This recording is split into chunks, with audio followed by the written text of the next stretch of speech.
აგვისტოს ბოლოდან შესაძლებელი იქნება მეტროსადგურის სარგებლობა, თუმცა სამუშაოები რა თქმა უნდა დამთავრებული არ იქნება. მეტროსადგური ვარკეთილის მრავალწლიანი რეაბილიტაციის პროცესის ვადა კვლავ გახანგრძლივდა. სამუშაოები ჯერ საწყის ეტაპზეა. შესაბამისად მეტროსადგურის სრული რეაბილიტაცია დათქმულ ვადაში სავარაუდოდ ვერ მოესწრება, მაგრამ მიუხედავად ამისა, თბილისის მერმა სიტყვები უკან არ წაიღო და მეტროს გახსნა რამდენიმე დღეში დაანონსა.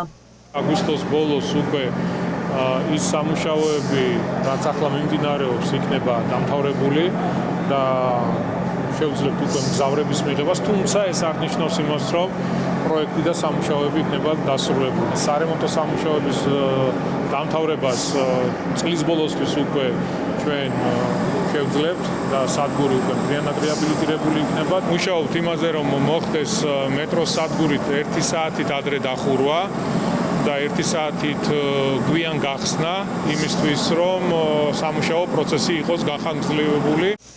ექსპერტები ამბობენ, რომ ჯერ დაუსრულებელი მეტროსადგურის გახსნა უსაფრთხო არ არის. თუმცა წინასაარჩევნო მერობის კანდიდატი ცდილობს 8 წლიანი დაპირება 45 დღეში ჩაატიოს და ხალხის თვალში რეპუტაცია ასე აიმაღლოს. ეს რეაბილიტაცია არ არის ჯერ დაწყებული, ეს არის ეგრეთ წოდებული სამაგრების შეცვლა, ანუ ძალიან ტექნიკური ნაწილის რეაბილიტაცია მიმდინარეობს, ხოლო ძირითადი დაიწყება ამის შემდეგ. ადგილობრივი არჩევნები დაიწყო და ამიტომ ახლა მას სჭირდება რაღაცა მზრუნველი მერის პოზიციიდან ისაუბროს. 45 დღეში ვერანაირი რეაბილიტაცია ვერ დასრულდება, მაშინ როდესაც 8 წლის განმავლობაში ვერაფერი ვერ გააკეთა. კალაძის და მენეჯმენტებული, ესე ვთქვათ, რეაბილიტაცია ყოველთვის არის საფრთხის შემცველი. ოპოზიციის წარმომადგენლები კახა კალაძეს საქმისადმი გულგრილობაში ადანაშაულებენ. გაჭიანურებულ თარიღებთან ერთად ირკვევა, რომ ბიუჯეტიდან მრავალი მილიონია დახარჯული, მაგრამ ვარკეთილის მეტრო კვლავ ვერ ახერხებს მოსახლეობის მომსახურეობას. ჯერ კიდევ 2019 წელს ამბობდა კახა კალაძე, რომ 1 წელიაო მოვანდომე თუ ამ მეტროს რეაბილიტაციასო და დიდი სირცხვილიაო, მაგრამ ეხლა არ წხვენია ამ განცხადებების გაკეთება, იმიტომ რომ სხვა გამოსავალი არ აქვთ, ისინი ემზადებიან თვითმმართველობის არჩევნებისთვის, ისევ ავარიულ გაუმართავ მეტროსადგურში უშვებენ მოსახლეობას და ადამიანებსაც სხვა გზა არ აქვთ, რადგან რეალური ალტერნატივა ვერ შესთავაზეს. გარიგებათა უმრავლესობა არის კორუფციულ ინტერესზე დაფუძნებული გარიგება, ხშირ შემთხვევაში ერთპირ მოლაპარაკების გზით, ტენდერის გარეშე და ასე შემდეგ. რა თქმა უნდა, ეს ნიშნავს იმას, რომ ჩვენი მოქალაქეების გადახდილი ფული უბრალოდ იკარგება. ჰაერში იკარგება და ამიტომაც არის უხარისხო ყველაფერი, რაც კალაძის დროს არის გაკეთებული და მეორედ და მესამედ ჭირდება გაკეთება.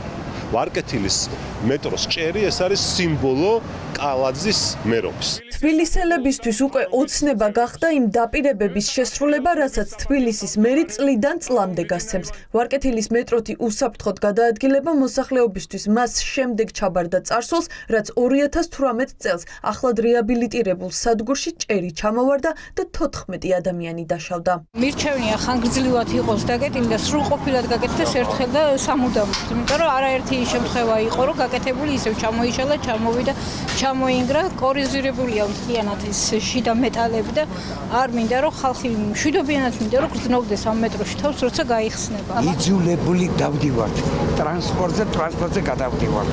კალაძეს დროიდან ეს მეტრო ვერ გაშენდა, ვერ გააკეთა. ვის იმედი გაქვთ? ამის რაბა მეტი რითი შვილო ერთადერთი ავტობუსი არის იმის მერე. მაგათ რა ენაკლებათ? როგორ არ გჭირდება აბა? ხალხი წლებაში რო არის, ეგ არის კარგი. თუ კახა კალაძეს დავუჯერებთ, მეტროსადგური ვარკეთილი 2 კვირაში გაიხსნება, მაგრამ ახლა მთავარი კითხვა იქნება თუ არა მეტრო მგზავრებისთვის უსაფრთხო, ვინაიდან სულ სხვა რეალობა ჩანს იმ კადრებში, რომელიც დღეს პირველებმა გადავიღეთ.